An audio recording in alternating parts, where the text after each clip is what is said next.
పనులు చేస్తూ ఆసాముల దగ్గర భూసాముల దగ్గర పని చేస్తూ తన పొట్ట నింపుకుంటూ ఈ పిల్లవాడు అలా పెరిగి పెద్దవాడవుతూ వచ్చాడు. ఒక బాల్య వయసులో అయితే పశువుల కాపరిగా కూడా, పశువుల మందను కాచేటువంటి పశువుల కాపరిగా కూడా ఉన్నాడు. అలాగనే ఇంకొద్దిగా బాల్య వయసు ఎదుగుతున్న కొలదిగా తను ఒక చెప్పుల దుకాణంలో చెప్పులు కుడుతూ చెప్పులు దుకాణంలో పని చేసుకుంటూ అలాగా తన బాల్య వయస్సులో కుటుంబ పోషణ కొరకు, బ్రతుకు తెరువు కొరకు, కడుపు నింపుకోవడానికి, పెరిగి పెద్దవాడు అవ్వడానికి ఆ పసివాడు పడినటువంటి పాట్లు అన్నీ ఇన్ని కాదు జీవితంలో. ఈ తల్లి కూడా ఆ 9 మంది సంతానాన్ని ఎంతో జాగ్రత్తగా పెంచుతూ, అయితే ఈ తల్లి చేసినటువంటి ఒక గొప్ప పని ఏంటంటే 9 మందిని కూడా క్రమం తప్పకుండా ప్రతి పునరుద్ధాన దినమందు సండే స్కూల్కి పంపిస్తూ వచ్చిందంట. స్తోత్రం చెప్దాం ఒక్కసారి, హల్లెలూయా హల్లెలూయా.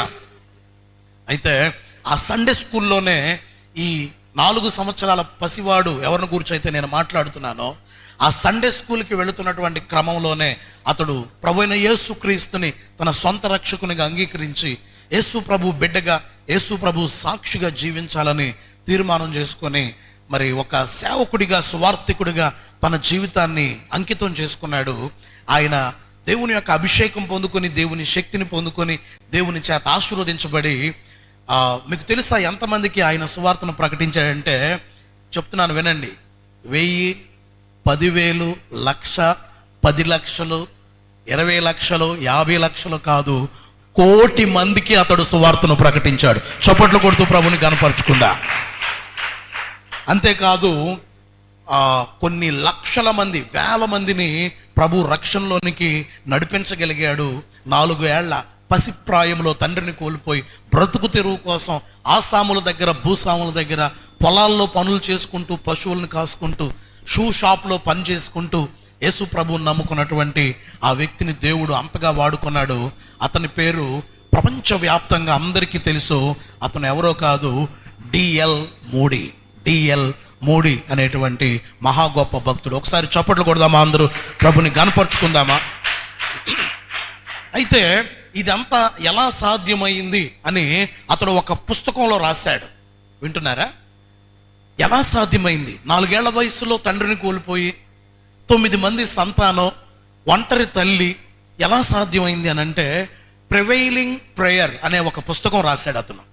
ప్రివైలింగ్ ప్రేయర్ అనేటువంటి పుస్తకంలో తను రచించినటువంటి దానిలో చెప్పింది ఏంటంటే, ఎంతటి క్లిష్ట పరిస్థితిలోనైనా, ఎంతటి గడ్డు పరిస్థితిలోనైనా ప్రివైల్ అంటే నిలబెట్టేది, ప్రివైల్ అంటే నిలబెట్టేది, మనిషిని నిలబెట్టేది, కుటుంబాన్ని నిలబెట్టేది, ప్రతికూల పరిస్థితులను ఎదిరించి నిలబెట్టేటువంటిది ప్రార్థన. కేవలం ప్రార్థన ద్వారానే ఎంతటి కష్టాన్నైనా జయించవచ్చు అని చెప్పి డిఎల్ మూడీ రచించినటువంటి ప్రివైలింగ్ ప్రేయర్ అనేటువంటి పుస్తకంలో తను రాయటం జరిగింది. దేవునికి మహిమ కలుగును గాక, హల్లెలూయా. అతడు ప్రివైలింగ్ ప్రేయర్ అనేటువంటి ఆ పుస్తకంలో రాసిన ఒక స్టేట్మెంట్, ఇంగ్లీష్లో రాసిన ఆ స్టేట్మెంట్ని నేను మీకు తెలుగులో అర్థమయ్యేలా చెప్తాను. ప్రపంచాన్ని కదిలించగల ఆ హస్తము, దేవుని హస్తాన్ని, ప్రపంచాన్ని కదిలించేటువంటి దేవుని హస్తాన్ని, వింటున్నారా? ప్రపంచాన్ని కదిలిస్తుంది ఎవరి హస్తం అండి? దేవుని హస్తం.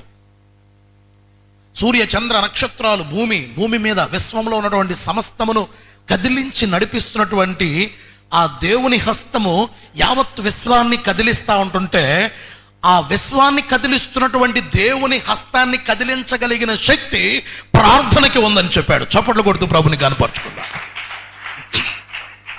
అలాంటి గొప్ప విషయాలు ప్రివైలింగ్ ప్రేయర్ అనేటువంటి ఆ పుస్తకంలో రాస్తూ చెప్తూ ఉంటాడు. అలాగనే ఆ పుస్తకంలో రాసినటువంటి మరొక అద్భుతమైన విషయం ఏంటంటే, చిన్న పిల్లలు మాట్లాడుతూ ఉంటుంటే చుట్టుప్రక్కల ఎవరికి అర్థం కాదంట. బయట వాళ్ళకి, స్నేహితులకు అర్థం కాదు, బంధువులకు అర్థం కాదు, పొరుగు వారికి అర్థం కాదు.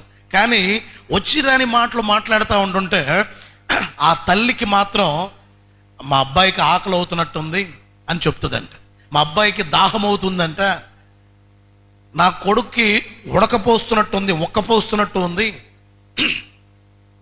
ఒక బిడ్డ ఏడుస్తూ ఉంటుంటే ఆ ఏడుపును బట్టి తల్లికి తెలిసిపోతుంది. ఆకలేసి ఏడ్చేటువంటి ఏడ్పు, పాస్పోసి ఏడుస్తున్నాడు అన్నటువంటి ఏడ్పు, గాలాడక ఏడుస్తున్నాడు, నేను దూరంగా వెళ్ళానని ఏడుస్తున్నాడు. వాడు ఒక్క మాట కూడా పలకడు, కానీ కేవలము వాడు ఏడ్చేటువంటి ఏడ్పును బట్టి ఆ తల్లికి బిడ్డ ఎందుకు ఏడుస్తున్నాడో అర్థమవుతుంది. అట్లనే దేవుని బిడ్డ, ఈరోజు నీ ప్రతి కన్నీటి బొట్టు, నీ ప్రతి ఏడ్పు, దుఃఖము, నువ్వు ఎందుకు దుఃఖిస్తున్నావు, ఎందుకు ఏడుస్తున్నావు, దేని కొరకు నువ్వు అడుగుతున్నావు, దేని కొరకు ప్రార్థన చేస్తున్నావో అంతకంటే ఎక్కువగా నీ పరలోక తండ్రికి తెలుసని దేవాది దేవుడు మాట్లాడుతూ ఉన్నారు. చప్పట్లు కొడుతూ ప్రభుని కనపరుచుకుందా. ఒకసారట వింటున్నారా, ఈయన చాలా గొప్ప దైవజనుడయ్యాడు. మూడీ గారు ఒక పెద్ద బైబిల్ ఇన్స్టిట్యూట్, కాలేజ్ కూడా స్థాపించారు. ఒకసారి ఈయన కాలేజ్కి రావడానికి ఒక తల్లిదండ్రులు వాళ్ళ కుమార్తెని ఈ బైబిల్ కాలేజీలో జాయిన్ చేయడానికి రైల్వే స్టేషన్లో దిగారట. దిగిన తర్వాత అటు ఇటు చూస్తే ఏం కనపట్ల, అడ్రస్ అది పూర్తిగా తెలియదు వీళ్ళకి కూడా. ఈ లోపల ఒక గుర్రపు బండి ఆయన కనపడ్డాడండి. బాబు ఇటురా అనగానే ఆ గుర్రపు బండి ఆయన వచ్చాడు. సరే, ఇట్లా మూడీ బైబిల్ ఇన్స్టిట్యూట్ నీకు తెలుసా, అక్కడికి మమ్మల్ని తీసుకెళ్లాలంటే ఎక్కడి నేను తీసుకెళ్తానన్నాడు. తర్వాత ఆ మూడీ బైబిల్ ఇన్స్టిట్యూట్కి నేరుగా తీసుకొచ్చాడు. తీసుకొచ్చిన తర్వాత అక్కడ దింపాడు ఈ తల్లిదండ్రులు ఇద్దరు, అలాగనే వాళ్ళ కుమార్తెని. వాళ్ళు అన్నారంట, ఏ బాబు ఇట్రా, ఆ లగేజ్ కూడా దింపయ్యా అన్నారు. ఆయన ఆ గుర్రపు బండి ఆయన లగేజ్ కూడా దింపాడు. ఆ తర్వాత అడిగారంట వీళ్ళు, మూడీ గారిని మేము కలవాలంటే ఆయన మాలాంటి వాళ్ళని కలుస్తాడా అయ్యా, మేము ఎప్పుడు కలవాలి, ఏ టైంలో ఆయన దొరుకుతారు, నీకు ఈ వాతావరణం అంతా బాగా తెలిసినట్టుంది కదా, నువ్వు చక్కగా నేరుగా ఇన్స్టిట్యూట్కి మమ్మల్ని తీసుకురాగలిగావు, మూడీ గారిని కలవాలంటే ఎప్పుడు సాధ్యమవుతుంది, ఎలా సాధ్యమవుతుందయ్యా అని చెప్పి అడిగారంట. అప్పుడు ఆ గుర్రపు బండి ఆయన చెప్పాడంట, మీరు ఎవరికైతే మా లగేజ్ కూడా బండిలో నుండి దింపన్నారో ఆయనే మీరు కోరుకుంటున్న, మీరు అడుగుతున్నటువంటి డిఎల్ మూడీ అని చెప్పాడంట. ఎంత తగ్గింపు, ఎంత తగ్గింపు. స్తోత్రం చెబుదాం ఒకసారి, హల్లెలూయా. అంత కోటి మందికి సువార్తను ప్రకటించినటువంటి డిఎల్ మూడీ, ప్రపంచంలోనే అత్యంత ప్రతిష్టాత్మకమైనటువంటి మూడీ బైబిల్ ఇన్స్టిట్యూట్ని నెలకొల్పినటువంటి డిఎల్ మూడీ గుర్రపు బండిలో ఎవరో తెలియని వాళ్ళని ఎక్కించుకొచ్చి వాళ్ళ లగేజ్ దింపి, ఎంత వినయం, ఎంత తగ్గింపు. ప్రియులరా, ఎవరి జీవితంలో అయితే ప్రార్థన తగ్గింపు ఉంటుందో అలాంటి వారు నిజంగా హెచ్చించబడతారు. ఒకరి జీవితంలో విజయానికి సంకేతము, విజయానికి నాంది, ఆశీర్వాదములకు పునాది అక్కడే పడుతుంది. ఎక్కడంటే నీ జీవితంలో ప్రార్థన తగ్గింపు అనేది ఉంటే అక్కడే నీ విజయానికి, నీ ఆశీర్వాదానికి, నీ కుటుంబ భవిష్యత్తుకు, నీ భవిష్యత్తుకు అదే ఒక పునాది, అదే ఒక ప్రారంభం అన్న సంగతి జీవితంలో ఎప్పుడు మర్చిపోవద్దు. ప్రైజ్ లార్డ్, హల్లెలూయా. ఈ మూడీ భక్తుడు ఎవరైతే ఉన్నారో ఆయన జీవిత చరిత్ర నుండి నాకు అర్థమైన ఒక సత్యం ఏమిటనంటే, పాడైపోయిన ప్రతి పరిస్థితిని కూడా కదిలింప చేయగలిగినటువంటి శక్తి, బాగు చేయగలిగినటువంటి శక్తి, సరి చేయగలిగినటువంటి శక్తి ఖచ్చితంగా ప్రార్థనకి ఉన్నదన్న సంగతి నాకు అర్థమైంది. ప్రైజ్ లార్డ్, హల్లెలూయా. బైబిల్ గ్రంథం నుండి నాకు ఒక మాట గుర్తొస్తా ఉంది. చూడండి, విలాప వాక్యములు. బైబిల్ గ్రంథంలో, పాత నిబంధన గ్రంథంలో మనకి విలాప వాక్యములు అనేటువంటి ఒక గ్రంథం ఉంటుంది. ఇర్మియా గ్రంథం తర్వాత మనకి అది కనిపిస్తూ ఉంది. విలాప వాక్యములు 1వ అధ్యాయము 1వ వచనం నేను చదువుతాను, జాగ్రత్తగా వినండి. విలాప వాక్యములు 1వ అధ్యాయము 1వ వచనం. జనభరితమైన పట్టణము ఎట్లు ఏకాకి అయి దుఃఖాక్రాంతమయ్యను. జాగ్రత్తగా వినండి, మరలా చదువుతున్నాను. జనభరితమైన పట్టణము, పాత నిబంధన గ్రంథములో 680వ పేజీ. ఇంకా చాలా మంది వెతుకుతూ ఉన్నారు, చూడండి, 680వ పేజీ. విలాప వాక్యములు 1వ అధ్యాయము 1వ వచనం. జనభరితమైన పట్టణము ఎట్లు ఏకాకి అయి దుఃఖాక్రాంతమాయను, అది వెదవరాలి వంటిదాయను. 2వ వచనం. రాత్రి యందు అది బహుగా ఏడ్చుచున్నదే, కన్నీరు దాని చంపల మీద కారుచున్నది. 4వ వచనం. నియామక కూటములకు ఎవరునూ రారు గనుక సియోను మార్గములు ప్రలాపించుచున్నవి, పట్టణపు గుమ్మములన్నీ పాడైపోయెను. యాజకులు నిట్టూర్పు విడుచుచున్నారు, దాని కన్యకలు దుఃఖాక్రాంతులైరి, అదియు వ్యాకుల భరితురాలాయను. ఈరోజు దేవుని వాక్యము నుండి ఈ మాటలు మనం ధ్యానం చేద్దాం. చక్కగా కూర్చోండి, అందరూ ఇటు చూడండి, అందరు ఇక్కడ చూడాలి. చాలామంది ఈరోజు దేవుని మందిరంలో కూర్చొని దేవుని ఆరాధిస్తూ ఉన్నారు. అలాగే బైబిల్ టీవీలోను, యూట్యూబ్లోను, ఫేస్బుక్లోను చాలామంది ప్రభుని ఆరాధిస్తూ ఉన్నారు. అనేక మంది ఫోన్ కాల్స్ ద్వారా మాకు తెలియచేస్తూ ఉన్నారు, మేము ఆశీర్వదించబడుతున్నాం, మేము దీవించబడుతున్నామని తెలియచేస్తూ ఉంటుంటే మాకు ఎంతో ఆనందంగా ఉంది. విజయవాడ నుండి, అలాగే పొరుగు రాష్ట్రాల నుండి కూడా యూట్యూబ్లో, ఫేస్బుక్లో చూస్తున్న వారు మాకు తెలియచేస్తూ ఉన్నారు, ఎంతో సంతోషంగా ఉంది.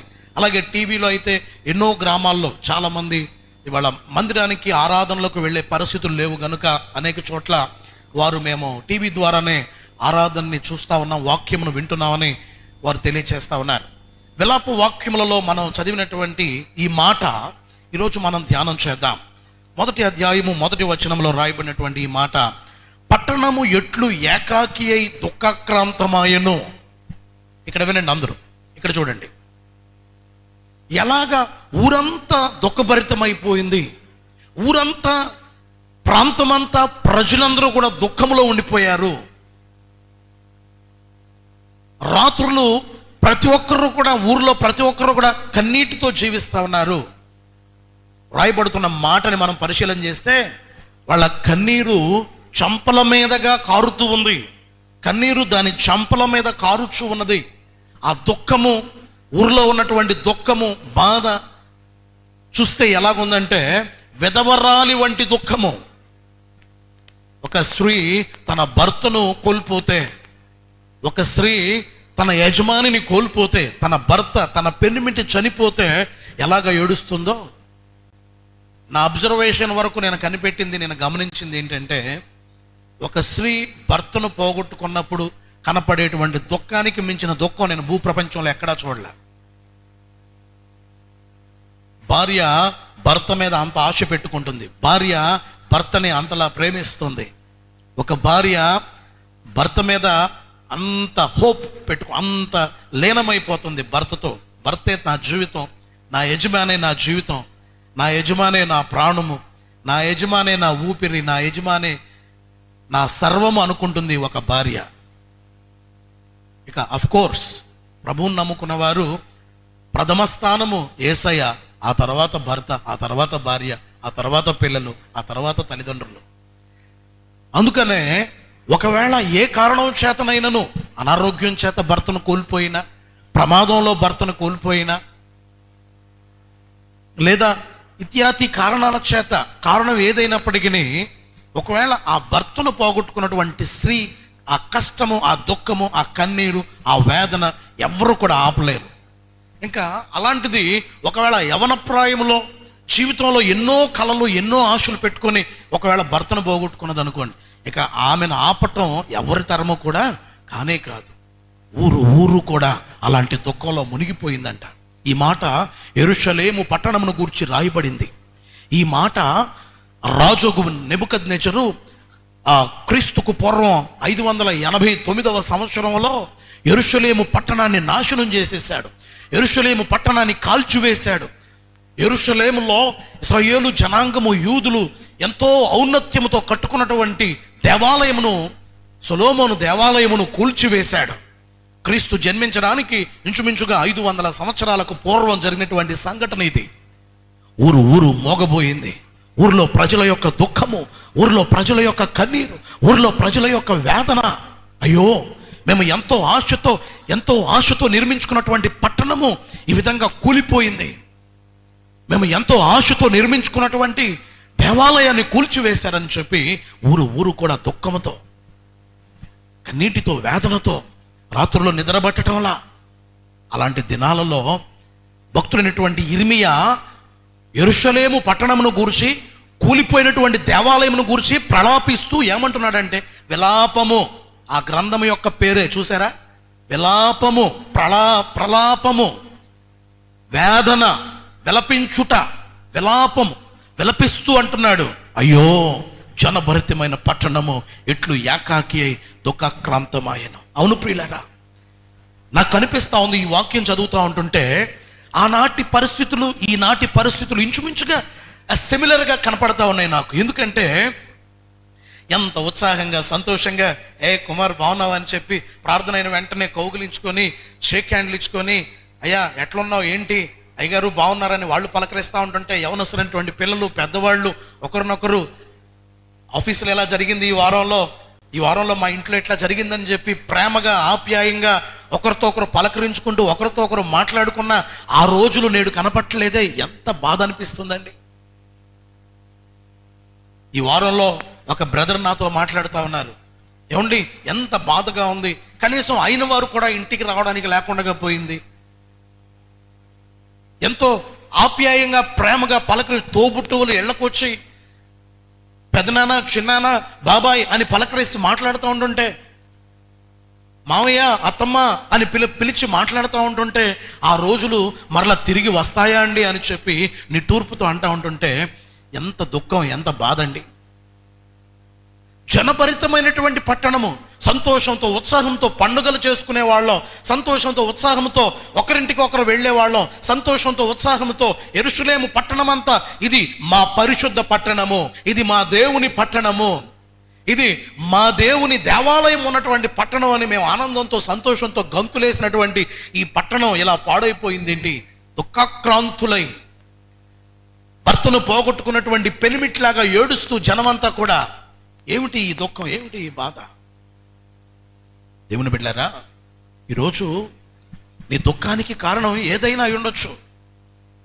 బహుగా ఆర్థిక పరిస్థితుల చేత నలిగిపోతున్నామండి, కుటుంబ పోషణ భారంగా మారిపోయిందండి. వారం తిరిగేసరికి నెల వచ్చేసరికి ఎవరెవరికైతే మేము అప్పులు చెల్లించాల్సి ఉందో, వడ్డీలు కట్టాల్సి ఉందో బహుభారంగా మారిపోయింది. మా జీవనం బహు కష్టంగా గడుస్తూ ఉంది. సరైన జీవనోపాధి లేకుండా పోయింది, సరైన పని లేకుండా పోయింది. కష్టముతోనే దుఃఖముతోనే మా దినములు వెళ్ళబుచ్చుచూ ఉన్నాం అని ఈరోజు ఈ మందిరంలో కూర్చొని లేదా ఈ టీవీ ద్వారా దేవుని వాక్యం వింటూ ఉద్యోగం లేదన్న దుఃఖం అనేది, ఒకవేళ సంతానము లేక అందరి చేత హేళన చేయబడుతున్నటువంటి దుఃఖం అనేది, ఉండడానికి సరైనటువంటి ఇల్లన్నా ఉందంటారా నీకు అని 10 మంది హేళన చేస్తుంటే దుఃఖపడుతున్నావా? భలే మంచి భర్త దొరికేయడమ్మా నీకు అని చెప్పి ఊరంతా నీతో అంటూ ఉంటుంటే ఆ హేళనకరమైనటువంటి మాటలు వినలేక నీ గుండె బరువెక్కుతూ ఉందా?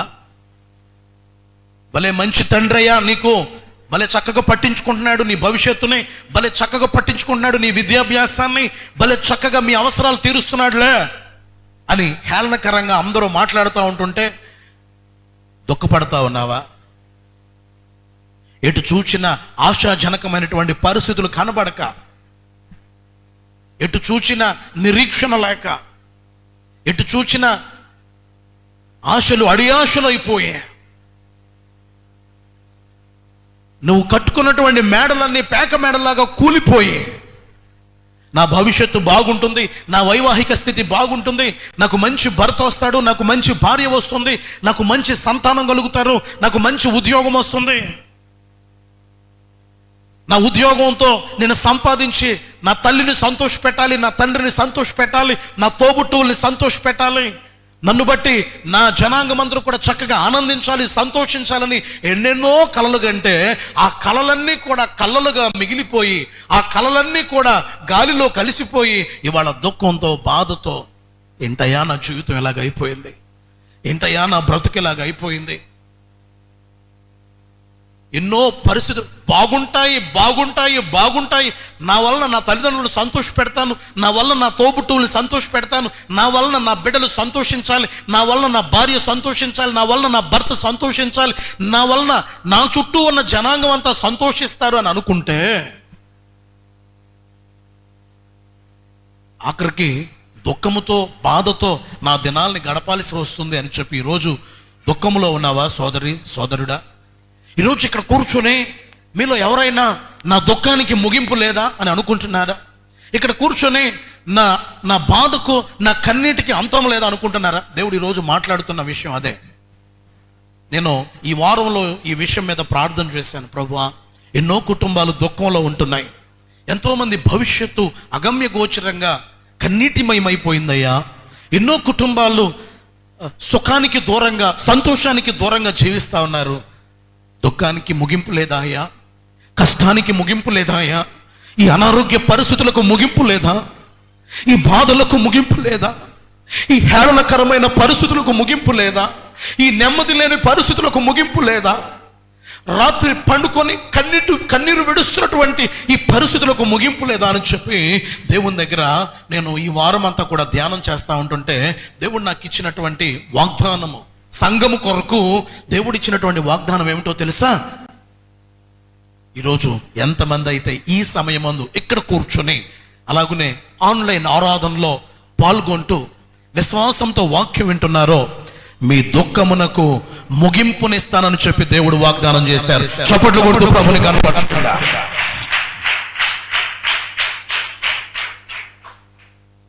ఈ దుఃఖమునకు ముగింపు, అంతము కలగాలంటే, నీ దుఃఖానికి ముగింపు, నీ దుఃఖము సమాప్తం అవటానికి, how can your misery come to an end?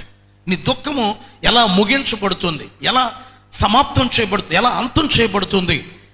నీ దుఃఖము నుండి ఎలాగూ నువ్వు బయటపడగలవు? ద ఫస్ట్ థింగ్ ఎలాగంటే, చదవండి నిర్గమాకాండము 3వ అధ్యాయము. నిర్గమాకాండము 3వ అధ్యాయము. ఏ విధంగా దుఃఖము నుండి, మన దుఃఖానికి ముగింపు ఎలా కలుగుతుంది, దుఃఖము నుండి బయటపడేటువంటి పరిస్థితులు, how can you come out of your misery, how you can come out of your difficulties and hardships of your life. నీ జీవితంలో ఈ కన్నీటి పరిస్థితుల నుండి, ఈ దుఃఖకరమైనటువంటి పరిస్థితుల నుండి ఎలాగ బయటపడగలవు? నిర్గమాకాండము 3వ అధ్యాయము 7వ వచనం.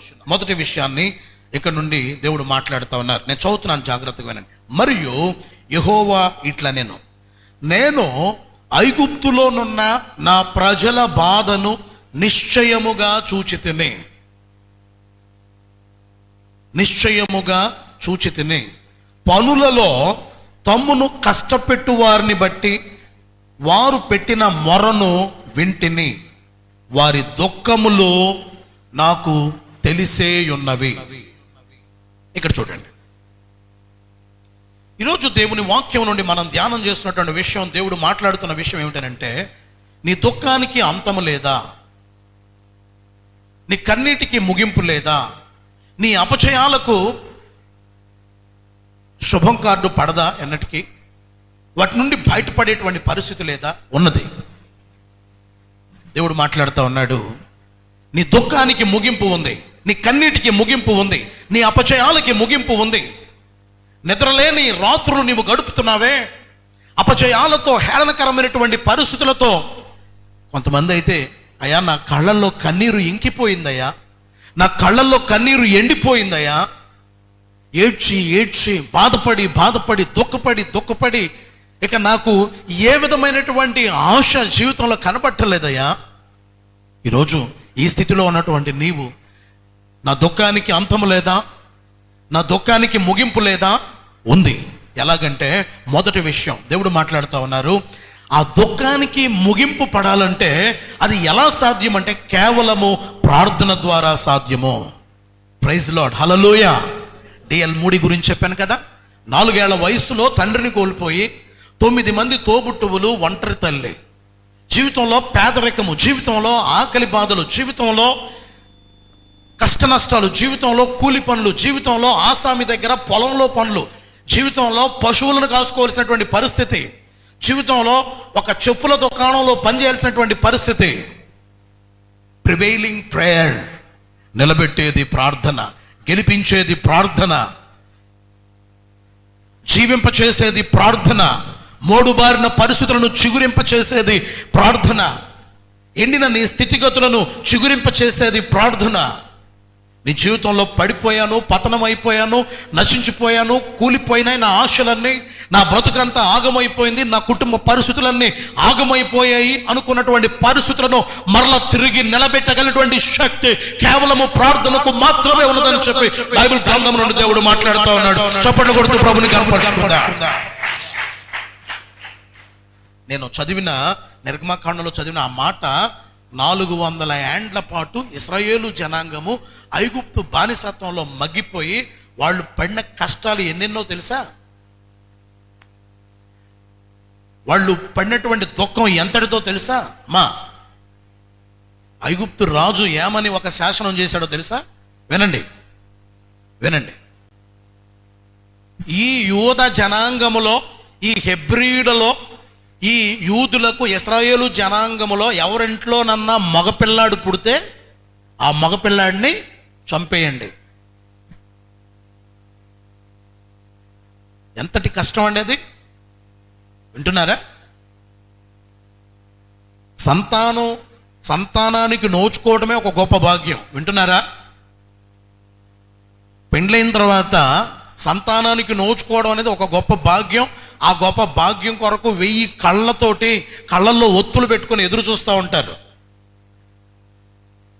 ఇక ఆ తల్లి గర్భం ధరించింది, ఆ స్త్రీ గర్భం ధరించింది అని తెలిసినప్పుడు ఆ తల్లికి, ఆ భర్తకి, వాళ్ళ ఇళ్లలో కలిగేటువంటి ఆనందం అంతా ఇంత కాదు.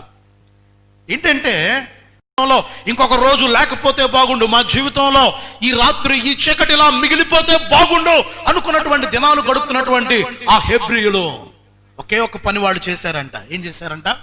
దేవునికి మొర్ర, హల్లెలూయా, ముగింపు కలుగును గాక, నీ దుఃఖము సమాప్తమగును గాక, నీ దుఃఖ దినములు సమాప్తమగును గాక, నీకు సంతోషము దేవాది దేవుడు అనుగ్రహించును గాక.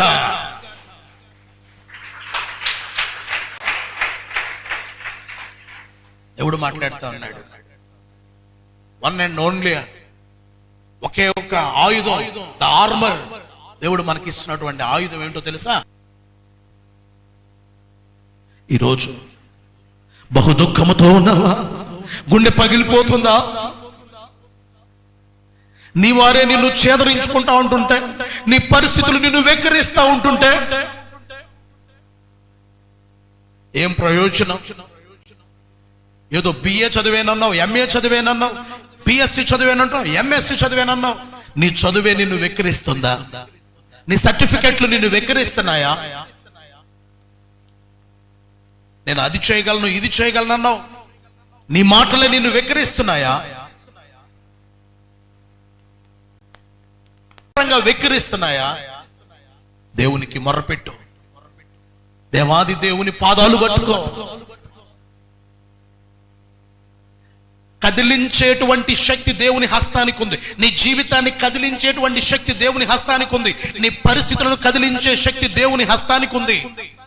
మొద్దుబారిపోయినటువంటి, మొండిగా మిగిలిపోయినటువంటి, ముందుకు సాగలేకుండా ఉన్నటువంటి ఆ పరిస్థితులన్నిటినీ కదిలించగలిగిన శక్తి, God, the hand of God has such power.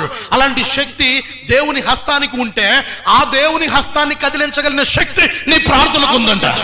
చప్పట్లు కొడుతూ ప్రభుని కనపరచుకుంటా. అదేగా టిఎల్ మూడీ ప్రివైలింగ్ ప్రేయర్ అనేటువంటి పుస్తకంలో రాసినటువంటి మాట అది.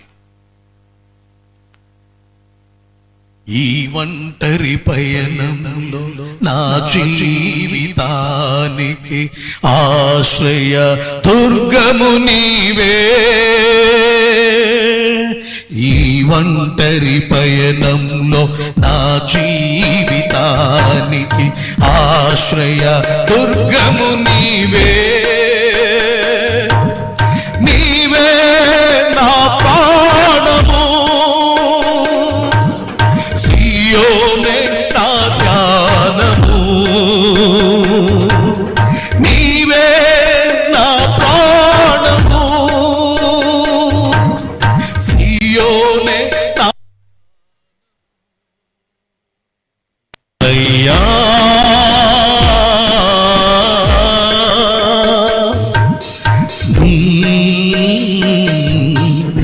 ఆధారమా నా నిరీక్షణ, ఆధారమా నా నిరీక్షణ, ఆధారమా.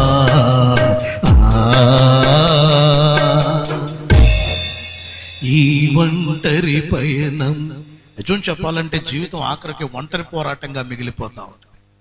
మనం ఏదో అనుకుంటాం, నాతో పాటు నా భర్త, నాతో పాటు నా భార్య, నాతో పాటు నా తల్లిదండ్రులు, నాతో పాటు నా పిల్లలు, నాతో పాటు నా స్నేహితులు, నాతో పాటు నా తోబుట్టువులు, నాతో పాటు నా లోకం, నా ప్రపంచం, నాతో పాటు నా కుటుంబాలు అనుకుంటాం. కానీ ఇవన్నీ ఒట్టిదే. ఆఖరికి ఈ పోరాటంలో ఒంటరిగా మిగిలిపోతాం. ఈ ఒంటరి పయనంలో నా జీవితానికి ఆశ్రయ దుర్గము నీవే. ఈ ఒంటరి పయనంలో నీ జీవితాన్ని, నీ దుఃఖానికి ముగింపు ఉంది. నీ ఒంటరి ప్రయాసానికి ముగింపు ఉంది. నిందలు, అవమానములు, హేళనకరమైన పరిస్థితులు, చీత్కారాలు, అప్పుడప్పుడు నిజమే కదా నేను అంటున్నటువంటి మాట ఎంతమందికి అర్థం? మన జీవితం మనల్నే వెక్కిరిస్తూ ఉంటుంది. నువ్వేదో అవుతానన్నావు కదరా, నువ్వేదో చేస్తానన్నావు కదరా, నా భార్యని నేను అలా చూసుకోగలను, నా తల్లిదండ్రులు నేను అలా చూసుకోగలను, నేను అంత సంపాదించగలను, నేను అంత అది చేయగలను, ఇది చేయగలను, ఇదేదో సాధించేస్తాను నేను, ఎన్నెన్నో అన్నావు కదరా అని చెప్పి మన జీవితం మనల్ని వెక్కిరించేటువంటి పరిస్థితులు ఎదురవుతూ ఉంటాయి. దీనికి ముగింపు లేదా? అపజయాలకి ముగింపు లేదా? ఓటమికి ముగింపు లేదా? కన్నీటికి ముగింపు లేదా? దుఃఖానికి ముగింపు లేదా? ఉంది, ప్రార్థన ద్వారా. ప్రైజ్ లార్డ్, హల్లెలూయా, హల్లెలూయా. ప్రార్థనను విస్మరించొద్దు, ప్రార్థనలో సన్నగిల్లవద్దు, ప్రార్థన దివిటీని వెలిగించుకో, ప్రార్థన ఒత్తిని సరిచేసుకో, మోకాళ్ళకి పని చెప్పు, చేతులకు పని చెప్పు. నీ కన్నీరు మనుషుల దగ్గర విడిస్తే ఒకవేళ వ్యర్థంగా పోతుందేమో, కానీ నీ కన్నీరు దేవాది దేవుని దగ్గర విడిస్తే అది ఖచ్చితంగా ఆయన పుస్తకములో లిఖించబడుతుందని. కన్నీటి ప్రార్థన దేవుని యొక్క కృపను, దేవుని యొక్క హస్తాన్ని నీ వైపు కదిలిస్తుందని దేవుని వాక్యము నుండి గుర్తు చేస్తా ఉన్నాను. దేవునికి మహిమ, హల్లెలూయా. ఎంతగా అంటే ఇశ్రాయేలు జనాంగం విషయంలో వాళ్ళ దుఃఖానికి ముగింపు ఎలా పడిందో చెప్తున్నాను. దుఃఖానికి ముగింపు ఉందా? బాధకి ముగింపు ఉందా? అపజయాలకి ముగింపు ఉందా? వెక్కిరింత పరిస్థితులకు ముగింపు ఉందా? ఉంది. 400 సంవత్సరాల పాటు వెక్కిరించబడిన వాళ్ళ పరిస్థితులకు ముగింపు ఎలా పడిందో 2వ అధ్యాయము, నిర్గమకాండము 2వ అధ్యాయము 23వ వచనము 2వ భాగం నుండి నేను చదువుతున్నాను, వినండి. ఇశ్రాయేలీయులు తాము చేయుచున్న వెట్టి పనులను బట్టి నిట్టూర్పులు విడుచుచు మొర్రపెట్టుచు ఉండగా, వింటున్నారా? మొర్రపెట్టుచు ఉండగా తమ వెట్టి పనులను బట్టి వారు పెట్టిన మొర్ర దేవుని యొద్దకు చేరెను. చూడండి ఆ కాంబినేషన్, చూడండి. ఆ వెట్టి పనులను బట్టి పెట్టిన మొర, దుఃఖమును బట్టి నువ్వు మొరపెట్టు, కష్టాన్ని బట్టి నువ్వు మొరపెట్టు, అపజయాలను బట్టి నువ్వు మొర్రపెట్టు, వెక్కిరిస్తున్నటువంటి నీ పరిస్థితులను బట్టి నీవు మొర్రపెట్టు, నీ జీవితాన్ని దుఃఖకరంగా మారుస్తున్నటువంటి పరిస్థితులను బట్టి నీవు మొర్రపెట్టు. ఏ పరిస్థితులైతే దుఃఖకరంగా, బాధాకరంగా కనిపిస్తా ఉన్నాయో ఆ పరిస్థితులను బట్టి నీవు మొర్రపెట్టు. ఏవైతే నిన్ను సాగనివ్వకుండా చేస్తున్నాయో ఆ పరిస్థితులను బట్టి నీవు మొర్రపెట్టు. వారు పెట్టినటువంటి మొర్ర, నిట్టూర్పులు విడుచుచు మొర్రపెట్టుచుండగా తమ వెట్టి పనులను బట్టి వారు పెట్టిన మొర దేవుని యొద్దకు చేరెను. కాగా దేవుడు వారి మూలుగును విని అబ్రహాము, ఇస్సాకు, యాకోబులతో తాను చేసుకొనెను. దేవుడు ఇశ్రాయేలీయులను చూచెను, దేవుడు వారి యందు లక్ష్యముంచెను. ప్రైజ్ లార్డ్, హల్లెలూయా. అప్పుడు దేవుడు మోషేతో మాట్లాడుతున్నాడు. అప్పుడు దేవుడు మోషేని, మోషే, నా ప్రజలు పెట్టిన మొర నా దగ్గరికి చేరింది. వాళ్ళ దుఃఖానికి ముగింపు పలకాలనుకుంటున్నాను, వాళ్ళ కష్టానికి ముగింపు పలకాలనుకుంటున్నాను. ఇక వారు ఏమాత్రము ఈ కష్టంలో ఉండడానికి వీల్లేదు, ఏమాత్రము ఈ అపచయాలు వారి దరికి చేరకూడదు. వాళ్ళ కన్నీరు తొడవబడాలి, వాళ్ళ దుఃఖానికి ముగింపు పలకాలి. మోషే నువ్వు రా, నేను నిన్ను ఏర్పరచుకున్నాను. మోషే నువ్వు రా, నేను నిన్ను తీసుకొని వెళ్తాను. మోషే నువ్వు రా, నాకు ఒక సంకల్పం ఉంది. మోషే నువ్వు రా, ఈ జనాంగాన్ని ఈ దుఃఖం నుండి, ఈ బాధ నుండి నేను విడిపించాలనుకుంటున్నాను. ఎందుకంటే వాళ్ళ మొర్ర నా దగ్గరకు చేరింది, వాళ్ళ ప్రార్థన నా దగ్గరకు చేరింది, వాళ్ళ కన్నీరు నా దగ్గరకు చేరింది. ఇక వాళ్ళ కన్నీరు చూచి, వాళ్ళ మొర చూచి, వాళ్ళ అంగలార్పు చూసి నేను ఓరకొండలేను. కమా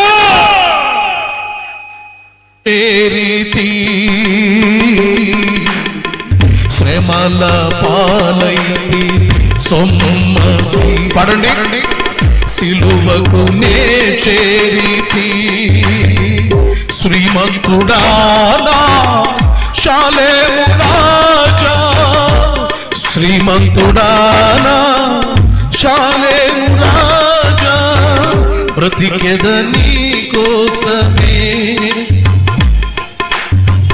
చావైనా లాభమే. శ్రమల పాలైతి, జీవితం శ్రమల పాలైనప్పుడు సొమ్మసిల్లితి సిలువకు నే చేరి. ఎక్కడికి చేరాలమ్మా? ఇదిగో నువ్వు ఇట్ట చేస్తే మా పుట్టింటికి వెళ్ళిపోతా, ఇదిగో నువ్వు ఇట్ట చేస్తే నిన్ను వదిలేస్తా, నువ్వు ఇట్ట చేస్తే ఎక్కడికి చేరాలంట చెప్పండి మా? జీవితం శ్రమల చేత కొట్టబడుతూ ఉన్నప్పుడు, ఇరుకులు, ఇబ్బందులు, ఎక్కడుల చేత కొట్ట శ్రమల పాలైతి సొమ్మసిల్లితి సిలువకు నే చేరితి. మనకొక సిలువ ఉంది, మనకొక మందిరం ఉంది, మనకొక ఆశ్రయ స్థానం ఉంది. మనం దిక్కులేని వాళ్ళం కాదు, మనం అనాథులం కాదు, విడవబడిన వారం కాదు, ఎవరు లేని వాళ్ళం కాదు. అప్పుడప్పుడు చెప్తూ ఉంటాను కదా నేను, నీకెవడున్నాడా, నీకెవడున్నాడు రా అని అన్నప్పుడు చెప్పండి, ఎవరున్నారని చెప్పండి, ఇమ్మానుయేల్ గారు ఉన్నారని చెప్పండి. ఏమని చెప్తారు? ఎవరున్నారని చెప్తారు? ఇమ్మానుయేల్ గారు. ఆయన ఎవరు మళ్ళీ కొత్తగా నీకు? ఇమ్మానుయేల్ గారు ఎవరు అన్నారు. ఎవరు కొత్త ఇమ్మానుయేల్ గారు? ఎవరు? ఇమ్మానుయేలు. ఎవరి పేరండి ఇమ్మానుయేల్ అంటే? యేసు ప్రభువుకు ఉన్న పేరు ఇమ్మానుయేలు. ఇమ్మానుయేల్ అంటే అర్థం దేవుడు మనకు తోడు. ఇమ్మానుయేల్ అంటే అర్థం దేవుడు మనకు. ఎవడున్నాడు నీకు అన్నప్పుడు నాకున్నాడా ఇమ్మానుయేలు? ప్రైజ్ లార్డ్, హల్లెలూయా. గట్టిగా స్తోత్రాలు చెబుదాం, హల్లెలూయా. దుఃఖానికి ముగింపు ఉంది. నువ్వు మొర్ర పెట్టుట ద్వారా, నువ్వు ప్రార్థన చేయుట ద్వారా దేవుడు విడిచిపెట్టలా. మోషేని ఏర్పరచుకున్నాడు. 6 లక్షల మందిని ఐగుప్తు బానిసత్వం నుండి దేవుడు తీసుకొని వచ్చి పాలు తేనెలు ప్రవహించు కనాను దేశానికి దేవుడు నడిపించారు. సమూయేలు మొదటి గ్రంథంలో, సమూయేలు మొదటి గ్రంథము 1వ అధ్యాయము 10వ వచనానికి రండి. సమూయేలు మొదటి గ్రంథము 1వ అధ్యాయము 10వ వచనం నేను చదువుతాను, జాగ్రత్తగా వినండి. హన్నా బహు దుఃఖాక్రాంతురాలై. ఈరోజు మనం దేవుడు మాట్లాడుతున్న అంశం ఏమిటండి? దేవుడు మాట్లాడుతున్న విషయం ఏమిటి? నీ దుఃఖానికి ముగింపు ఉంది, నీ కష్టానికి ముగింపు ఉంది, నీ కన్నీటికి ముగింపు ఉంది. నీ జీవితంలో ఈ కష్టంలో, ఈ బాధలో, ఈ కన్నీటిలో, ఈ అపజయాలలో, పరిస్థితుల్లో దేవుడు నిన్ను విడిచిపెట్టడు. ఒకవేళ అనారోగ్య పరిస్థితుల వలన నీవు నెమ్మది లేకుండా ఉన్నావేమో, విడిచిపెట్టడు దేవుడు నిన్ను. ఆర్థిక సమస్యల వలన నెమ్మది లేకుండా ఉన్నావేమో, దేవుడు విడిచిపెట్టడు నిన్ను. నీ కుటుంబంలో నెమ్మది లేని, సమాధానం లేని పరిస్థితుల వలన నీవు దుఃఖములో, బాధలో ఉన్నావేమో, దేవుడు విడిచిపెట్టడు. దుఃఖానికి ముగింపు ఉంది అనే మాటను ఈ రోజు దేవుడు పదే పదే నొక్కి ఒక్క నుంచి వాగ్దానం చేసి మాట్లాడుతున్నారు. దేవునికి మహిమ కలుగును గాక, హల్లెలూయా. ఆ ముగింపు ఎలా కలుగుతుంది అనే మాటల్లోకి వెళుతున్నాం. ఎలా కలుగుతుందంటే ప్రార్థన ద్వారా. Prayer, prayer and prayer. Hannah కూడా ఇక్కడ దుఃఖములో ఉంది. బహు దుఃఖాక్రాంతురాలై వచ్చి యెహోవా సన్నిధిని ప్రార్థన చేయుచు బహుగా ఏడ్చుచు. యెహోవా సన్నిధిని ప్రార్థన చేయుచు బహుగా ఏడ్చుచు. మా దుఃఖానికి ముగింపు ఎక్కడ పడుతుంది? దేని ద్వారా అంట? కన్నీటి ప్రార్థన ద్వారా, దేవుని దగ్గర మొర్రపెట్టుట ద్వారా. ఇవాళ చాలా మంది ఏమైపోయిందంటే, అమ్మా అందరికీ బియ్యం ఉన్నాయా అని అంటుంటే, అమ్మో ఇంట్లో కావాల్సిన బియ్యం ఎక్కువైపోయినాయి అండి ఇంట్లో అంటున్నారు. ఇదివరకు నెలకు ఒకసారి ఇచ్చేవాళ్ళు అంట బియ్యం, ఇప్పుడు స్టోర్లో 2 సార్లు ఇస్తున్నారు కదా, ఇంట్లో బియ్యం ఉన్నాయి. అట్లాగే ఏదో ఇప్పుడు ఆసరానో ఇంకోటనో ఆ? ఏదో ఒక ఒక డబ్బులు వస్తున్నాయి. ఇక మనకి తిన్నామా పడుకున్నామా ఎలా అయిపోయిందంటే ఒక మొండి బ్రతుకు. ఒక చాలామంది ఒక స్టాగ్నేటెడ్, ఇంగ్లీష్లో ఒక మాట ఉంటుంది, స్టాగ్నేటెడ్ స్థితి అన్నమాట. స్టాగ్నేట్ అంటే ఏంటి రాబాయ్? ఒక కదలిక, చలనం లేని, గడ్డగట్టుకుపోయి బిగుసుకుపోయి ఏదో ఇక తింటున్నాం, అలా కాలక్షేపం అయిపోతుంది, కాలం గడిచిపోతుంది. ప్రార్థన విస్మరించవద్దు. చాలామందికి దేవుని మందిరం అంటే నిర్లక్ష్యం అయిపోయింది, ప్రార్థన అంటే నిర్లక్ష్యం అయిపోయింది, దేవుని సన్నిధి అంటే నిర్లక్ష్యం అయిపోయింది. జాగ్రత్త. నువ్వు చేసే ప్రతి దానికి కూడా you have to answer God for every action that you do, for every decision that you take in your life, for everything that you do in your life. నీ జీవితంలో నువ్వు చేసే ప్రతి దానికి కూడా జవాబు చెప్పాల్సి ఉంటుంది. సింపుల్గా ఒక 7-8 నెలలు దేవుడిని విస్మరించేసి, లేదా 1 సంవత్సరం పాటు దేవుడిని విస్మరించేసి వచ్చి మందిరంలో కూర్చొని మోకాళ్ళు వేసి దేవుడా నన్ను క్షమించి అంటానులేండి, ఒక దెబ్బతో పోద్దే. ఏంటి పోయేది? నీకు తెలిసింది అంతే సత్యం, పోద్దే. కానీ దాని పర్యవసానాలు ఉంటాయి ఖచ్చితంగా. కొంతమంది అనుకుంటారు యేసు ప్రభు దగ్గరికి వచ్చి ప్రభువా నన్ను క్షమించనగానే ప్రభు క్షమించేస్తాడులే అనుకుంటారు. క్షమిస్తాడు, కానీ క్షమాపణ భిన్నంగా ఉంటుంది. The way God forgives it is different. కాబట్టి ఇవాళ ఒక 7-8 నెలల్లో దేవుడిని నిర్లక్ష్యం చేస్తాను, 1 సంవత్సరం పాటు దేవుడిని వదిలేస్తాను. ప్రార్థనకి దూరమైన వాళ్ళు ఎంతమంది, మందిరానికి దూరం అయిపోతున్న వాళ్ళు ఎంతమంది, మోకాళ్ళ ప్రార్థనకి దూరం అయిపోతున్న వాళ్ళు ఎంతమంది, అక్కడక్కడ అరా కొర్ర కనపడుతున్నారు నాకు, వస్తున్నారు ఏదో ఒక టైంలో మందిరంలో, ఏదో ఒక టైంలో వచ్చి మొరపెట్టి మోకరించి ప్రార్థన చేస్తూ ఉన్నారు. ఎవరైతే మోకరించి మొరపెట్టి ప్రార్థన చేస్తూ ఉన్నారో వాళ్ళ జీవితాల్లో వాళ్ళు పొందుకునేటువంటి కార్యాలు అట్లాగే కనపడుతున్నాయి. ఎవరైతే ప్రార్థనకి, దేవునికి, వాక్యానికి, సహవాసానికి, సన్నిధికి దూరంగా ఉంటున్నారో వాళ్ళ పరిస్థితులు కూడా అట్లానే గడ్డుగా కనపడుతూనే ఉన్నాయి. తెలుస్తుంది, we can see the difference. కాబట్టి ఏమాత్రము విస్మరించొద్దు. హన్నా తన జీవితంలో కలిగినటువంటి ఆ దుఃఖకరమైన పరిస్థితిని బట్టి, తను పొందుకున్నటువంటి అవమానములను బట్టి, తను జీవితంలో పొందినటువంటి వేదన, బాధ, దుఃఖమును బట్టి తను దేవుని సన్నిధికి వచ్చి మొర్ర పెట్టుతుంది. ఆ తను పెట్టినటువంటి మొర్రను బట్టి దేవుడు ఆమె ప్రార్థనను ఆలకించి ఆమె దుఃఖాన్ని తీసివేసి సంతానము లేని ఆమెకు దేవుడు సంతానమును అనుగ్రహించినట్టుగా వాక్యంలో చూస్తున్నా. దేవునికి మహిమ కలుగును గాక. హల్లెలూయా. దుఃఖానికి ముగింపు ఉంది. మొదటిది, మనం చేసేటువంటి ప్రార్థన ద్వారా దుఃఖానికి ముగింపు ఉంది. రెండవది చదవండి, యెషయా గ్రంథము 57వ అధ్యాయము 18వ వచనం. యెషయా గ్రంథము 57వ అధ్యాయము 18వ వచనం. దుఃఖానికి ముగింపు ఎలా కలుగుతుంది? మొదటిది చెప్పాను, ప్రార్థన ద్వారా. రెండవది 18వ వచనం, యెషయా గ్రంథం 57వ అధ్యాయం. నేను వారి ప్రవర్తనను చూచితిని, వారిని స్వస్థపరచుదును, వారిని నడిపింతును, వారిలో దుఃఖించు వారిని ఓదార్చుదును. చేతులెత్తి స్తోత్రాలు చెప్పండి. హల్లెలూయా. కొంతమంది అందరూ చేతులెత్తండి ఒకసారి. చేతులెత్తి స్తోత్రాలు చెప్పండి. హల్లెలూయా. రెండవ మాట, దుఃఖానికి ముగింపు ఎలా కలుగుతుంది? మొదటిది చెప్పాను, మొర్ర పెట్టుట ద్వారా, ప్రార్థన చేయడం ద్వారా. రెండవది, నేను వారి ప్రవర్తనను చూచితిని. Your attitude and your behaviour makes God to bring you out of your hardships, to bring you out of your difficulties, your failures in the life. వారి ప్రవర్తనను చూచితిని, అప్పుడు నేను వారిని స్వస్థపరిచితిని. వారి ప్రవర్తనను చూచితిని, నేను నడిపించాను. వారి ప్రవర్తనను చూచితిని, వారిలో దుఃఖములో ఉన్న వారిని నేను ఓదార్చుతిని. ఎలాగండి? బిహేవియర్. అస్సలు వినయం ఉండదు కొంతమంది, అస్సలు తగ్గింపు ఉండదు కొంతమందికి. అసలు మాటలో కానీ, ప్రవర్తనలో కానీ, చూపులో కానీ, నడతలో కానీ దీనత్వం అంటూ కనపడదు. ఏంటే అంటారు పిల్లలు. ఊరు బాబు ఏంద్రా నాయన నీ అదిరిపాడుతాను అనిపిస్తుంది. కూడా ప్రార్థన నువ్వు వెళ్ళావుగా చాలులే. ఊరు బాబు నాయన ఏంద్రా నాయన నీ అదిరిపాడుతాను అనిపిస్తా ఉంటుంది. చేసిన ప్రార్థన చాలులే, అన్నం బేడా. అయ్యా ఎవరి మీద అయ్యా నీ అదిరిపాడుతాను? ఏమండి, ఇవాళ ఆదివారం అండి, కాస్త గుడికి వెళదామండి. నువ్వు వెళ్ళు రాలా, దడుచుకు వస్తారు పిల్లలుంటే. నీ ప్రవర్తన మారాలి. సంవత్సరాలు సంవత్సరాలు అలా నీతో దుఃఖంలోనే వెళతా ఉందంటే ఒకవేళ మారాల్సినటువంటి నీ ప్రవర్తనలో మార్పు రావట్లేదేమో ఒకసారి ఆలోచించు. సంవత్సరాలు సంవత్సరాలు ఫెయిల్యూర్స్ ఇన్ ద లైఫ్.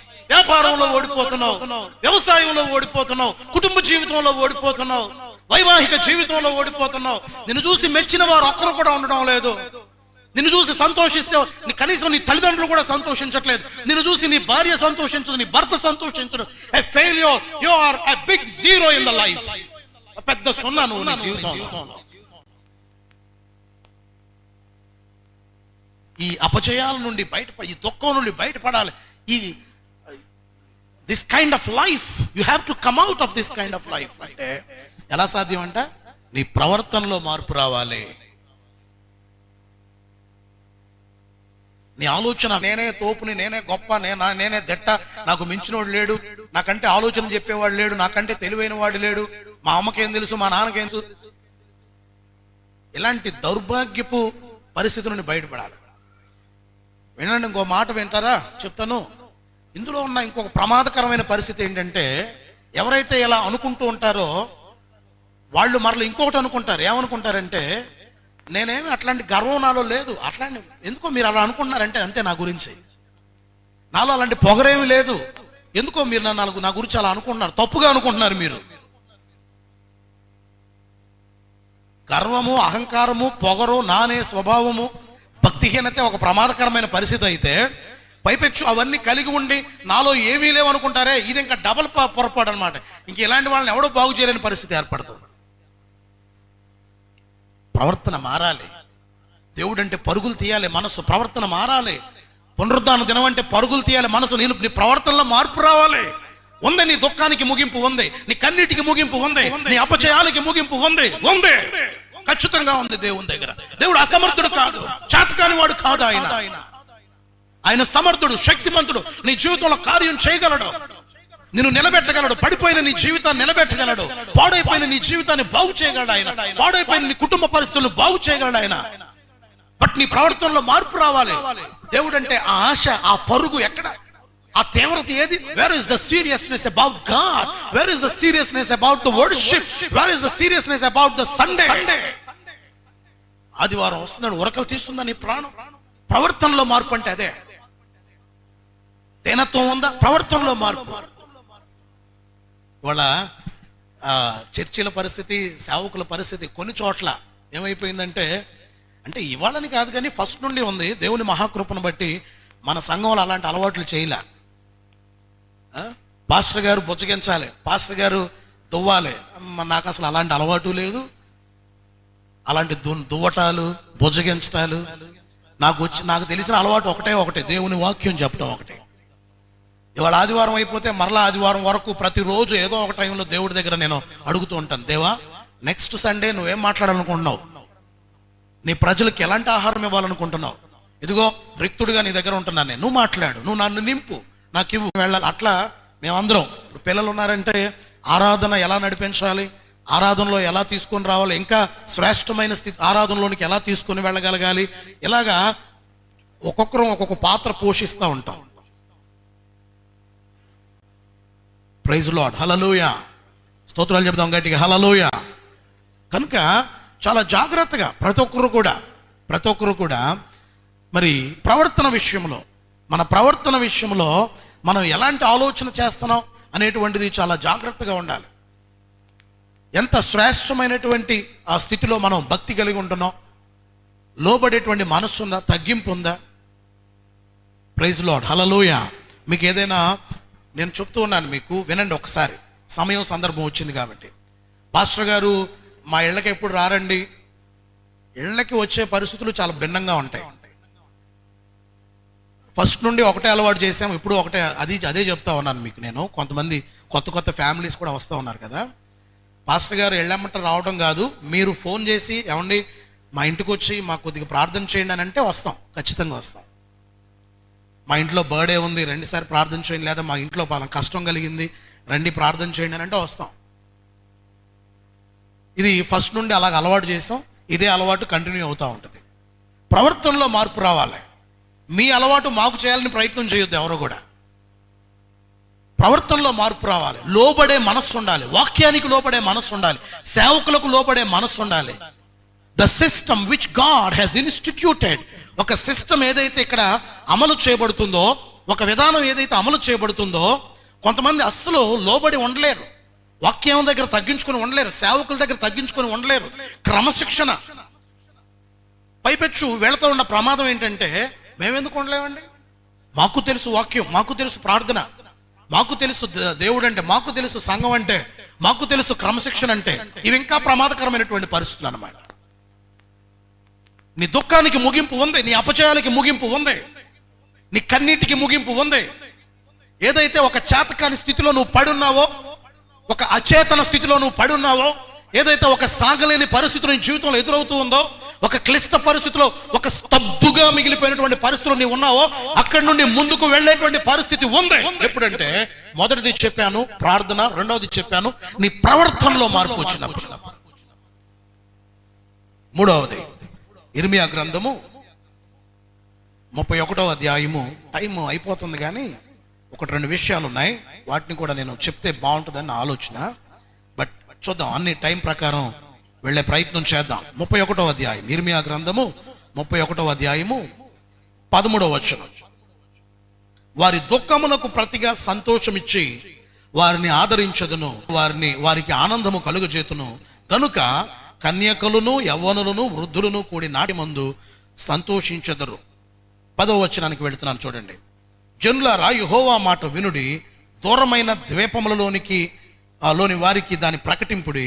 ఇశ్రాయేలును చెదరగొట్టిన వాడు వాని సమకూర్చి గొర్రెల కాపరి తన మందను కాపాడినట్లు కాపాడునని తెలియచేయడు. దుఃఖమునకు ప్రతిగా పూదండను అంటే సంతోషమును ఇస్తాను.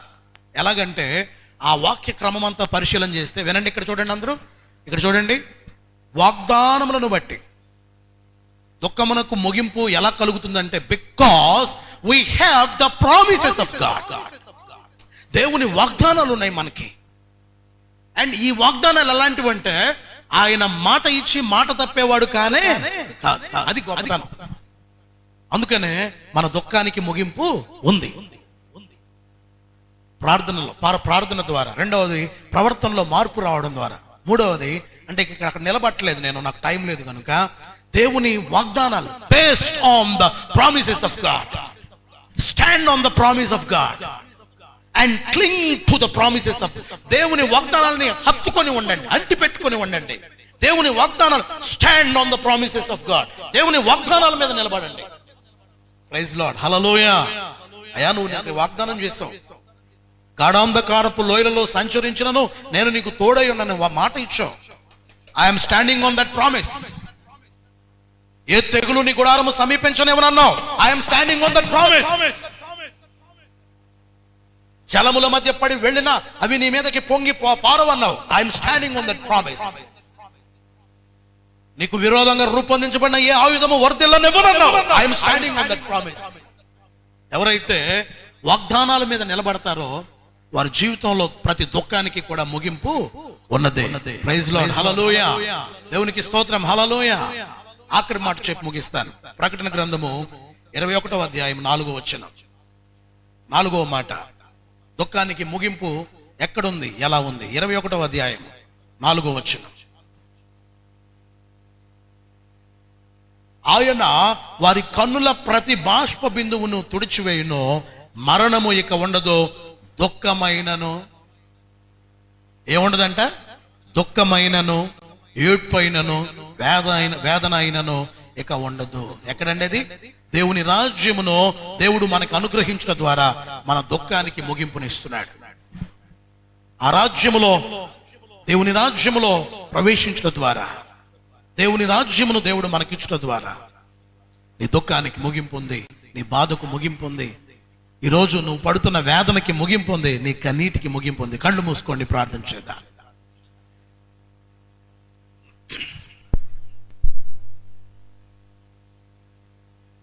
నేను సంతోషించే రోజులకి రావాయా? నేను ఆనందించేటువంటి రోజులకి రావాయా? వస్తున్నాయి. మేము ఇంటిల్లిపాదివి సంతోషముతో ఆనందముతో ఉండేటువంటి పరిస్థితులు నాకు రావా? నీ దుఃఖానికి ముగింపు ఉందమ్మా సహోదరి. నీ హృదయాన్ని దేవుడు చూస్తున్నాడు. సహోదరుడా, నీ దుఃఖాన్ని దేవుడు చూస్తున్నాడు. ఆయన గురుడివాడు కాదమ్మా, ఆయన చెవిటివాడు కాదు, విననొల్లని వాడు కాదు. ఆయన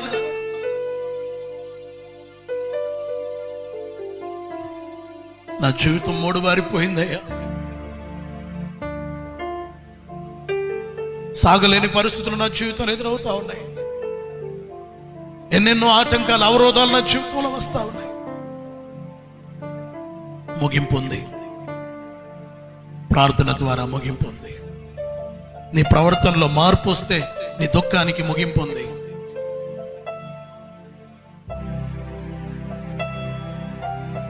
దేవుని వాగ్దానాలని నమ్ము, ముగింపు ఉంది. శ్రేష్టమైన దేవుని వాక్యమును బట్టి ఆ దేవాది దేవుని మీద ఆనుకుంటూ ఆయన వైపు చూస్తూ, దేవా నువ్వు నాతో మాట్లాడేవయ్యా, ఈరోజు నా దుఃఖానికి ముగింపు ఉందని, నా అనారోగ్యానికి ముగింపు ఉందని, నా కన్నీటికి ముగింపు ఉందని, నా అప్పుల బాధకు ముగింపు ఉందని, నా కుటుంబ సమస్యలకి ముగింపు ఉందని, నా భవిష్యత్తు సమస్యలకి ముగింపు ఉందని నీ వాగ్దానం చేసావు ప్రభా. నీ మాటను నేను నమ్ముతున్నానయ్యా. రెండు చేతుల పైకెత్తి బిగ్గరగా దేవునికి కృతజ్ఞతాస్తుతులు చెల్లిద్దాం. హల్లెలూయా, హల్లెలూయా, ప్రైజ్ ది లార్డ్, హల్లెలూయా. స్తోత్రం, స్తోత్రం. చప్పట్లు కొడుతూ ప్రభుని కనపరచుకో.